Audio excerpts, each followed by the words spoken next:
Bonjour tout le monde, bienvenue à Option Région. Aujourd'hui, l'émission est consacrée à une entrevue avec Marie-Ève Martel et on parle de l'avenir des médias locaux et régionaux.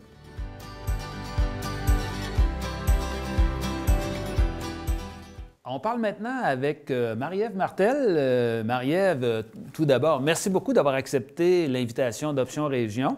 C'est bien gentil de ta part.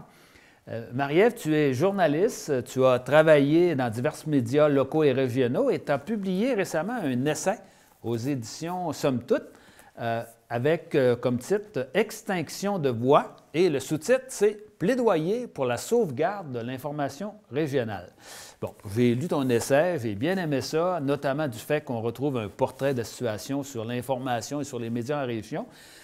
Puis malheureusement, on ne peut pas dire que l'avenir est très rose. Bon, on va en parler. Première question qui me vient à l'idée, pourquoi tu as décidé d'écrire un livre sur, de faire un plaidoyer sur la sauvegarde de l'information régionale?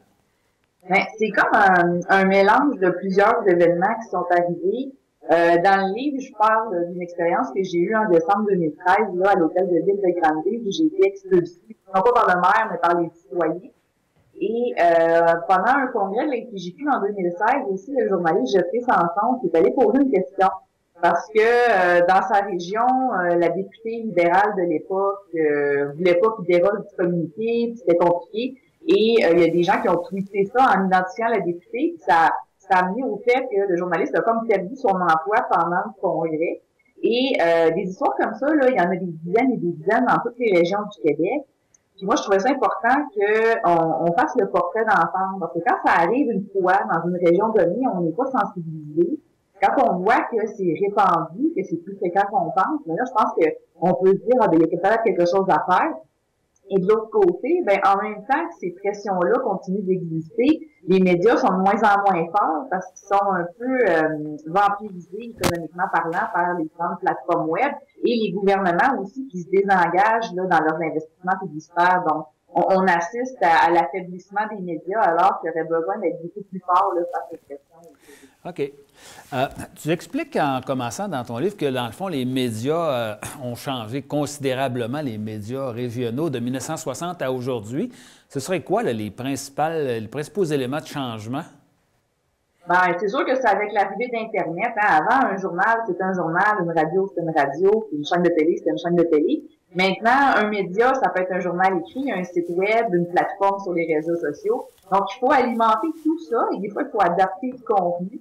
Donc, on est une pieuvre maintenant. Donc, on doit travailler beaucoup plus vite avec beaucoup moins d'outils et beaucoup moins de temps pour alimenter un plus grand nombre de plateformes. Donc, ça a révolutionné la façon de faire de journalisme. OK. Puis, on reçoit des journaux locaux, on est bien content de ça, on lit ça, mais dans le fond, c'est que on a comme l'impression que ça va toujours exister.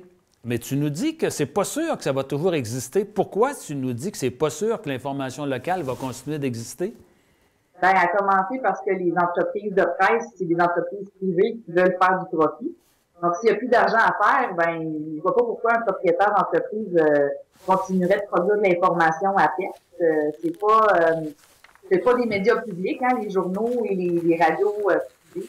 Donc, la plupart du temps, ça fait des décennies qu'ils existent. Donc, les gens les prennent un peu pour acquis aussi, mais il n'y a plus d'argent, en fait, pour financer ces médias-là, hein, parce que Facebook, Google et compagnie accaparent là, 80% maintenant du marché publicitaire en ligne.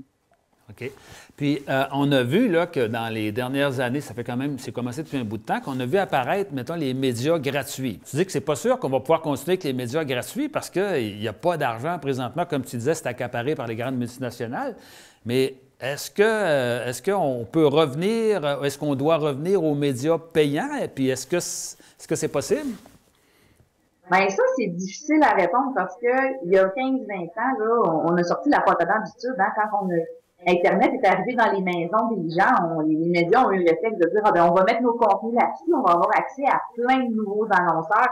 Pour eux, là, c'était un peu de Klondike, mais on n'avait pas prévu, là, l'avènement de ces médias-là en ligne, là, qui allaient aller chercher tous les revenus publicitaires. Donc, c'est difficile de demander aux gens de recommencer à payer pour quelque chose qu'ils ont gratuit depuis des années. Mais c'est un acte de foi maintenant, hein, payer pour s'informer. Les gens là, qui, par exemple, font des dons au devoir ou maintenant à la presse pour les aider, c'est parce qu'ils croient dans la mission. C'est un peu ça aussi au niveau des annonceurs. On a beaucoup d'annonceurs locaux qui ont délaissé les journaux pour aller annoncer sur Facebook, mais qui continuent d'avoir un discours en disant, ben, achetez local, achetez chez moi au lieu d'acheter sur Amazon, sur eBay, parce que moi, je crée des emplois, j'ai des impacts économiques dans le milieu. Mais c'est la même chose avec un média, c'est créateur d'emplois, puis ça permet d'alimenter la vitalité là, de la communauté. Tu dis que les médias, la disparition des médias locaux et régionaux va de pair un peu en même temps avec la diminution des services gouvernementaux qui se concentrent de plus en plus dans les grandes villes. Est-ce qu'on peut dire que la disparition des médias locaux, ça peut entraîner, je ne dirais pas la disparition des régions, mais on pourrait dire le dépérissement des régions? Est-ce qu'on peut penser que les deux vont ensemble? Ben, je pense pas que la disparition des médias est une cause, je pense plus que c'est un symptôme. Parce que, dans le fond, c'est plus difficile de maintenir des services dans des régions où il y a de moins en moins de population. Donc, c'est sûr que si les gens se déplacent plus vers les grands centres, il y a moins de gens dans les régions, mais pour un média, qui, je rappelle, est une entreprise privée, c'est moins intéressant de s'établir là parce que le bassin d'annonceurs est plus petit, le bassin d'auditoire aussi. Donc, c'est moins payant peut-être pour un média là, de s'établir dans ces régions-là. OK. Tu dis que tu ne veux pas parler des médias nationaux dans ton livre parce que d'abord, le sujet des médias locaux et régionaux est quand même assez important. Mais ce que je me demande par rapport à ça, c'est que les médias nationaux, est-ce que ça existe vraiment des médias nationaux? Moi, quand je regarde les médias qui se disent nationaux, que ce soit à la Presse Plus, Le Devoir, TVA, RDS, RDI plutôt, j'ai comme l'impression que ce sont des médias montréalais qui sont diffusés nationalement, parce que dans le fond, ils nous parlent principalement de Montréal. Les régions ne sont pas dans les nouvelles nationales. Est-ce que j'ai raison de croire que dans le fond, il n'y a pas de médias nationaux? Il y a uniquement des médias montréalais qui sont diffusés nationalement? Ben, c'est une bonne analyse, Denis, de ça. Mais je pense que c'est parce qu'on dit médias nationaux parce que c'est ceux-là qui ont les ressources pour traiter des sujets qui concernent l'ensemble de la province. Un journal en région a de la misère à libérer un journaliste une journée complète pour travailler sur un seul reportage, alors que dans certains médias à Montréal, médias nationaux, ben, ça peut arriver que le journaliste a 2-3 semaines, voire peut-être même plus, pour travailler son enquête. Donc, à ce moment-là, c'est sûr qu'eux ont des auditoires plus grands, doivent traiter de sujets aussi qui sont plus larges. Mais ça contribue aussi à affaiblir les médias de Montréal locaux, hein, parce qu'ils ont des hebdos aussi. Puis on entend très peu parler de Montréal comme ville, donc d'un point de vue local. On parle souvent de la grande ville de Montréal, mais les arrondissements sont pour la plupart couverts par des médias ultra locaux, tout simplement. OK. On dit que les journalistes, c'est le quatrième pouvoir. Bon, les juges, troisième pouvoir. Les politiciens, c'est le pouvoir législatif et exécutif. Puis là, quand on voit apparaître tous les nouveaux phénomènes, les fake news, surtout avec le président des États-Unis, on s'aperçoit que comment est-ce qu'on fait pour croire aux médias? Et là, les journalistes sont en train de se demander, est-ce que nous autres, on a perdu toute notre crédibilité? Puis ce que je me demande, c'est peut-être deux choses. Est-ce que, dans le fond, les journalistes n'ont pas un peu pêché de toutes sortes de façons en faisant toutes sortes de nouvelles pas toujours très correctes, puis dans le fond, ils sont responsables un peu du manque de confiance qu'on a envers eux autres? Puis d'autre part, est-ce que les journalistes peuvent faire quelque chose pour retrouver la confiance, pour qu'on soit capable de démêler les vraies nouvelles d'avec les fake news? Bien, c'est sûr que la guerre des clics, la course au scoop, la révolution avec Internet aussi, ça a amené une rapidité d'exécution, qui nous a nuit. Hein. On a un meilleur culpa à faire comme industrie parce que on vérifie pas toujours quand on travaille vite. Puis notre travail, en fait, c'est d'être rigoureux puis d'informer par intérêt public.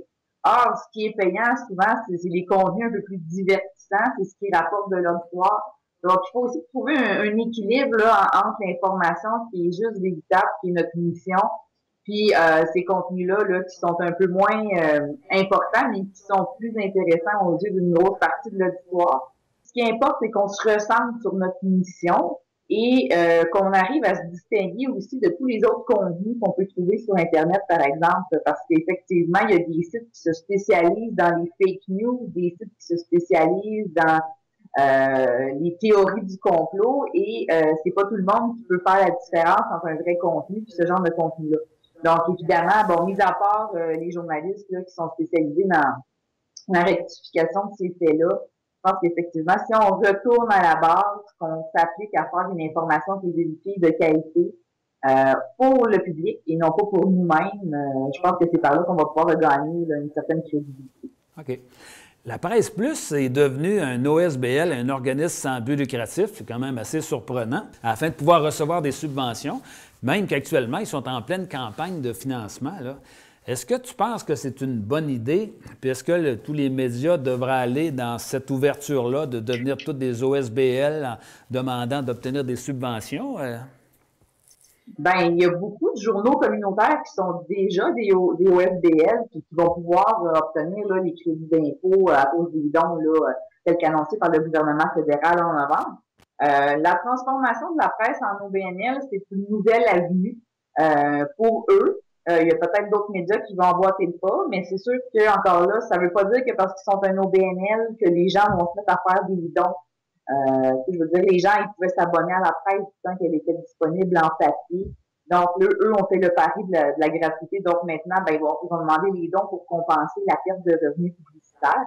Mais, je veux dire, si tous les médias devenaient des OMBL, ce qui arriverait, c'est que les subventions qui vont être disponibles aux médias constitués comme ça et les dons du public, ben, ça reste de l'argent pour lesquels tous les joueurs vont discuter encore là, une part là, pour essayer de survivre. Donc, ça déplace un peu pour, je pense qu'il doit encore y avoir des entreprises privées dans les médias parce que ça prend des moyens financiers des fois plus importants pour financer des enquêtes un peu plus poussées puis des reportages d'intérêt public de qualité. Il y a quelques années, peut-être plus que quelques années, Claude Ryan, qui était un ancien éditorialiste du Devoir et qui était chef du Parti libéral, avait dit que les régions votaient différemment des grands centres parce qu'il manquait de moyens d'information, qu'il manquait de médias d'information. Puis toi, tu disais que tu avais soit compilé toi-même ou tu avais vu des statistiques à l'effet que les endroits où il y a le plus de médias, c'est là que les gens votent le moins. Ça fait qu'il y a comme une contradiction là-dedans. Comment tu expliques ça? Puis est-ce que tu peux nous dire là, comment ça se fait que plus tu es supposé être informé, moins tu vas aller voter? Ben, en fait, c'est pas tout à fait ça. C'est que les grands médias nationaux vont traiter d'enjeux beaucoup plus larges, donc c'est moins des enjeux locaux. Plus il y a de petits médias locaux présents, là, on va parler des enjeux vraiment liés, par exemple, à une circonscription ou à une élection municipale. Et donc là, les gens vont être plus interpellés. On parle, par exemple, au Saguenay, il y a le quotidien, il y a la télévision, il y a des hebdomadaires. C'est une région où l'information, elle est très, très, très locale et c'est une des régions où le taux de vote est le plus élevé, tandis qu'à Montréal, c'est une des régions qui est le mieux desservie en termes de nombre de médias par habitant. Mais pourtant, le taux de vote est beaucoup plus bas parce que les médias traitent beaucoup moins d'enjeux hyper locaux. Là. Donc, c'est vraiment une question, c'est le savoir, c'est la motivation. Donc, je peux confirmer ce que tu dis, que quand j'étais à Péribonka, petit village, 500 personnes, quasiment tout le monde va voter, alors qu'à Montréal, aux élections municipales, 30 du monde qui vont voter. Tu dis aussi que la présence des médias locaux, c'est fondamental pour développer notre sentiment d'appartenance puis notre identité. Oui, ben les médias, en fait, je dis souvent qu'ils sont le miroir des communautés dans lesquelles ils évoluent. Hein. Fait que ça veut dire que les personnages, les événements, les histoires, souvent, on y fait référence parce que justement, tout le monde connaît ça. Donc, un exemple qui me vient en tête, c'est à Sherbrooke, il y avait une dame que tout le monde connaissait qui s'appelait Madame Bou, parce qu'elle faisait des sauts aux gens dans la vie, puis elle faisait Bou. Et quand elle est décédée, ils ont fait un article là-dessus et tout le monde, par exemple, des anciens étudiants de l'Université Sherbrooke, qu'ils soient dans la région ou pas, connaissaient Madame Bou. On peut parler d'événements aussi comme les petits poissons des chenaux à Saint-Anne-de-la-Payrade, le festival de la giblotte à Sorel. Dans le fond, c'est qu'on retrouve dans les médias locaux les éléments propres au terroir local. Puis à quelque part, c'est les médias qui documentent l'histoire en direct, hein, parce qu'après ça, les archives, ça témoigne aussi de l'évolution à la fois des enjeux, des personnages, puis des lieux, de l'endroit. Donc, c'est comme une façon de documenter tout ça. Là. Okay. Mais justement, par rapport à ça, non seulement ça peut aider au sentiment d'appartenance, mais ça peut aider dans d'autres domaines. Tu dis, entre autres, que ça a des influences là, pour aider des citoyens qui sont mal pris, entre guillemets, des cataclysmes. Ou est-ce que tu peux nous donner des exemples, justement, si on continue dans ce sens-là, là, que de voir que les médias ont contribué à régler des problèmes assez importants? Et ça arrive souvent, par exemple, dans le système de santé. On a juste à penser à une personne qui se plaint qu'elle n'a pas accès à un médecin, qu'elle fait des démarches pour avoir des soins, qu'elle attend qu'on renvoie son dossier d'une balle à l'autre. Souvent, quand on en parle dans les médias, le lendemain ou dans les jours qui suivent, ah là, il y a une place qui vient de se libérer. Je pense à une dame qui s'appelle Véronique Piquette, dont le fils Milan était gravement malade, il avait besoin de services, puis elle aussi, elle était un peu elle avait besoin d'une aide financière justement pour pouvoir fournir les soins adéquats à son fils. Puis c'est après être passé dans la Voie de l'Est, à TVA Sherbrooke, dans même au 98.5 FM ensuite parce que ça a été repris par les médias nationaux. Ah ben là, tout d'un coup, son dossier s'est dénoué. Un peu la même chose, par exemple, avec Cyril Gibault, dont je parle dans mon livre. C'est un monsieur de Granby dont le père est atteint là, d'une maladie rénale et qui a décidé d'arrêter ses traitements d'hémodialyse parce que c'était trop loin pour lui se rendre à des kilomètres de chez lui pour faire ses traitements. Il a décidé de faire une grève de ses propres traitements à lui. Et finalement, ça l'a fait assez jaser que le ministère de la Santé a décidé d'ouvrir un centre de traitement beaucoup plus proche de chez lui, qui bénéficie à tout le monde. Tu dis qu'entre autres, dans les transformations profondes qu'on a eues, il y a le direct, une espèce de dictature du direct. Tu dis que ça a des effets négatifs, puis en même temps, tu nous dis qu'il y a une concentration des médias qui n'a pas juste des désavantages. Est-ce que, d'abord, la question du direct, c'est quoi les problèmes avec le direct? Puis après ça, dans un deuxième temps, quels sont les avantages de la concentration de la presse? Ben, la dictature du direct, en fait, c'est qu'on doit toujours être les premiers sur la nouvelle, on doit être rapide. Donc, plus on travaille vite, plus on s'expose à des erreurs. Je veux dire, un bon journaliste peut quand même réussir à bien travailler dans une période de direct, sauf que ça amène à tout précipiter, ça amène à donner l'information aussi par petits morceaux plutôt que de présenter un portrait global de la situation. Donc, c'est beaucoup plus de travail et puis on morcelle la nouvelle. Donc, parfois, on peut passer à côté d'un portrait plus global qui peut être plus explicatif. Du côté de la concentration des médias, l'avantage est financier pour les entreprises de presse parce que ils peuvent échanger des contenus d'un endroit à l'autre et donc sans payer deux journalistes pour faire la même nouvelle si le sujet touche deux médias qui appartiennent à la même compagnie. Mais ça permet aussi d'échanger des idées. Des fois, dans une région donnée, s'il y a une situation qui est similaire à ce qui a été vécu dans une autre région, on peut utiliser ces nouvelles-là pour, après ça, dire, ah ben regarde, ils ont parlé de ça, peut-être que ça s'applique à nous ici, donc tirer des apprentissages, des comparaisons. Donc, c'est un partage d'informations qui est plus fluide et qui permet là, de toucher plus de personnes à la fois. OK. Dans ce que tu as raconté, tu nous expliques, entre autres, que pendant longtemps, les médias locaux ont vécu avec les petites annonces. Je me rappelle qu'il y avait plusieurs pages de petites annonces, mais que là, les petites annonces, c'est rendu sur des sites extérieurs, Kijiji et compagnie. On regarde, là, il n'y a presque plus de petites annonces dans les journaux. Puis là, j'avais comme l'impression que tu nous disais qu'encore une chance qu'il y a les morts, parce que les morts sont, quand on publie les avis de décès, etc., ça maintient une partie des finances des journaux. Est-ce que c'est vrai qu'une chance qu'on a les morts dans les journaux? Ben, c'était surtout écrit comme une blague dans mon livre, mais effectivement, on parle beaucoup de Facebook et Google et compagnie qui nous tirent des revenus, mais l'arrivée de titres comme l'EPAC ou même du Proprio, ça a enlevé beaucoup d'annonces qui autrefois étaient publiées dans les journaux imprimés. Les avis de décès, c'est plus traditionnel, hein, parce que maintenant, on peut l'offrir à la fois sur le site web et dans le papier. Mais je crois que dans quelques années, il y en aura plus tant ça non plus, parce que les mœurs évoluent. Je pense que les plus jeunes n'ont pas l'habitude nécessairement de publier leurs avis de décès de la même façon non plus. C'est sûr que c'est pas les décès qui gardent un média en vie, mais ça reste que c'est probablement là où les revenus sont le moins en baisse.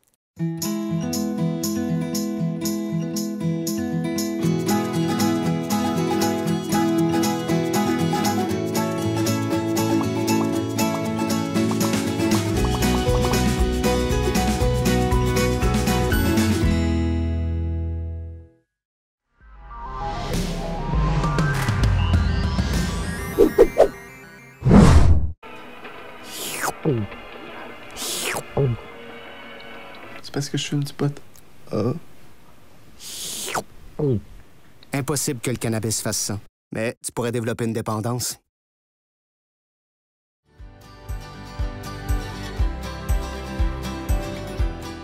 Tu parles d'un nouveau phénomène que tu appelles les robots plagiaires. Qu'est-ce que c'est, ça, les robots plagiaires qui sont néfastes, semble-t-il, pour les médias? Ben, les robots plagiaires, en fait, c'est un réseau de sites Internet qui sont basés en Ukraine et en Russie. Il y a quelques personnes à peine qui sont derrière ça. Et ce sont des plateformes qui prennent des airs de sites de nouvelles, basés au Québec dans notre cas, là, tels que non Silver Times, Québec Times, Sherbrooke Times. Et essentiellement, ce sont des sites qui sont alimentés par des robots qui vont aller chercher les nouvelles créées par les journalistes québécois et probablement ailleurs dans le monde et qui vont traduire ça à l'aide d'un algorithme, probablement Google. Donc, c'est une traduction qui est assez boiteuse et qui va reprendre aussi la photo et qui va les publier comme si c'était ses propres nouvelles. Donc, si on va, par exemple, sur le Silver Times à l'époque, on retrouvait beaucoup de nouvelles de la Voix de l'Est, de la presse canadienne, du Soleil, de l'Acadie Nouvelle. Donc, c'était les mêmes nouvelles traduites avec les mêmes photos et ce site-là se finance avec des publicités. Donc, c'était un site qui permettait à son propriétaire de tirer plusieurs centaines de dollars par mois de revenus en raison de l'achalandage sur le site à partir de contenus pour lesquels il n'a pas déboursé et qui a volé en fait. Dans le fond, c'est du vol pur et simple, comme on pourrait dire. Ils volent le travail des autres, puis ils le revendent à d'autres là, par la suite, là. Tout à fait. Puis il n'y a absolument rien, je pense, légalement, qui est possible de faire parce que les lois sont pas les mêmes en Europe de l'Est ici. Puis il y a eu des concertations, les médias se sont concertés entre eux pour essayer de faire quelque chose, mais quand un site ferme, il y en a un autre qui rouvre et puis c'est ça. Tu nous parles d'une enquête qui a été réalisée en 2018 par une firme de relations publiques du nom de Eldeman qui dit que, dans le fond, les Québécois d'aujourd'hui recherchent beaucoup moins les informations qu'auparavant. Avant ça, en tout cas, beaucoup de monde, en tout cas, la première chose la plus importante le matin, c'était de lire le journal. Mais que là, les gens, ils recherchent beaucoup plus le divertissement. Est-ce que tu peux nous expliquer davantage ce phénomène-là? Puis, Ben, ce qu'on comprend de l'étude, quand on la regarde, c'est une étude mondiale, ça dit que 40% des répondants arrêtent de consommer de l'information parce qu'ils trouvent ça déprimant, finalement. C'est les mauvaises nouvelles. Eux autres, ils veulent pas aller sur Internet pour se déprimer. Donc, c'est pour ça qu'ils se tournent là, vers des contenus plus divertissants. Effectivement, si on a 15 minutes à tuer dans une journée, il y a plus de chances qu'on aille lire des contenus là, qui nous rejoignent ou à tout le monde qui nous divertissent plutôt que d'aller lire des choses qui nous rendent un peu plus moroses. Mais c'est le rôle des médias, c'est pas juste de faire des bonnes nouvelles ou des mauvaises nouvelles, c'est de traiter de ce qui est d'actualité. Puis malheureusement, souvent, ben c'est good news, no news. Donc quand ça va moins bien, quand il y a une anomalie, un retard, on va en parler. Mais si tout se passe comme prévu, on n'en dira pas mot. Donc c'est un peu ça, mais c'est triste parce que si les gens refusent de s'informer, de peur de se déprimer, ils passent à côté aussi de plein de belles initiatives qui sont dans leurs médias, qui ne doivent pas passer finalement. Mais il y a quand même des initiatives intéressantes qui se font. Moi, j'ai en contact un petit peu avec des gens en France qui appellent ça reporters d'espoir. Puis eux autres, ils disent qu'ils font du journalisme de solutions, puis ils essayent d'apporter des solutions. Puis j'ai l'impression que c'est justement pour contrer ce que tu dis, qu'une espèce de déprime, là, que les gens, ils devraient sortir de ça. Ça peut être une initiative intéressante, ça. Oui, tout à fait. Puis en fait, ce qui s'en fait ici, sans que ça s'appelle reporter d'espoir, je veux dire, ça arrive souvent, là, on en parle encore au niveau de la santé, des histoires de gens qui se guérissent d'une maladie ou qui changent complètement leur vie. Il y en a, c'est un peu saupoudré là, dans les médias, mais des bonnes nouvelles, il y en a souvent là, aussi. C'est juste qu'ils sont peut-être éclipsés là, par ce qui va moins bien là, dans les médias. Tu as écrit qu'il n'y a pas de solution miracle là, pour sauver l'information régionale et locale, mais qu'il y a quand même des pistes de solutions. Est-ce que tu peux en énumérer quelques-unes? Ben, une des solutions qui est vraiment intéressante, qui a été mise de l'avant par le gouvernement fédéral en novembre, c'est les crédits d'impôt sur la masse salariale. C'est intéressant parce que là, ça s'applique à tous les médias d'information professionnelle, peu importe leur taille, peu importe leur géographie, peu importe leur mission. C'est on focus sur le contenu plutôt que sur le contenant. Parce que c'est un peu dommage, mais dans la crise des médias, on parle beaucoup du virage numérique, mais le problème, c'est pas la plateforme parce que le véhicule va être amené à évoluer, c'est le contenu qui est important, c'est là-dessus qu'il faut se concentrer. Donc, ça permet là, de favoriser la création de contenu. Moi, je propose aussi peut-être la création d'un fonds pour les médias afin de faire des nouvelles locales et régionales, à l'image là, du Fonds québécois pour le journalisme international qui a été mis de l'avant l'an dernier là, par un groupe de journalistes. Et évidemment, tout ça, ça passe aussi par une meilleure éducation aux médias. tranquillement, pas vite, ça s'inscrit dans certains cursus scolaires. Il y a 30 secondes avant d'y croire et Civics, là, qui au Québec vient éviter les jeunes, mais je pense que ça devrait être grand public, hein, surtout quand on sait qu'il y a une étude récemment qui disait que c'était surtout les 55 ans et plus qui partageaient le plus de fake news. Donc, je pense qu'on peut expliquer un peu à tout le monde comment on travaille puis comment aussi devenir un meilleur consommateur de nouvelles. Je pense que c'est par là qu'on va passer pour vraiment rétablir la crédibilité des médias puis peut-être les soutenir davantage. Est-ce que, tu sais, c'est un problème profond, est-ce que tu penses que par rapport à ça, ce serait possible, dans le contexte actuel, je sais que c'est pas facile, mais est-ce que tu penses que ce serait possible d'inventer ou de travailler à avoir un nouveau média qui pourrait être un média que j'appellerais national, mais qui aurait une vision régionaliste, puis que dans le fond, il traiterait l'actualité à partir d'une lunette des régions, là. Pas une lunette de Montréal qui regarde le Québec, une lunette des gens de région qui regardent le Québec. Est-ce que tu penses que ça pourrait être possible de faire avancer une idée comme ça? Techniquement, tous les médias locaux régionaux font déjà ça à partir de leur propre municipalité. Ça prendrait peut-être un portal à ce moment-là, un portail qui permettrait de regrouper ces informations-là par thème ou quelque chose, mais créer un nouveau média, je pense que financièrement, pour le moment, c'est impossible. C'est ambitieux. Ça serait compliqué parce que ça viendrait peut-être dédoubler le travail, mais peut-être donner une manière à tous les médias de pouvoir mettre en commun leur contenu. Ça pourrait être une façon de faire, mais encore là, ça prendrait quelqu'un ou quelque chose pour les financer. Bien, merci beaucoup, Marie-Ève. C'était très intéressant. Au plaisir de se parler. Puis, comme on dit, c'est que moi, je suis persuadé que l'information locale et régionale, c'est essentiel. De toute façon, c'est notre vie. Puis, avant d'être citoyen québécois, avant d'être citoyen canadien, on est d'abord et avant tout un citoyen d'une municipalité ou d'un village. Et c'est pour ça que l'information locale, c'est essentiel. Merci beaucoup, Marie-Ève. Merci. C'est ainsi que se termine notre émission d'Option Région. La semaine prochaine, une émission entièrement consacrée à l'actualité. On parle des grands capitaines, on parle également de SOS Village et on va parler de la richesse et de la remise en question de la richesse.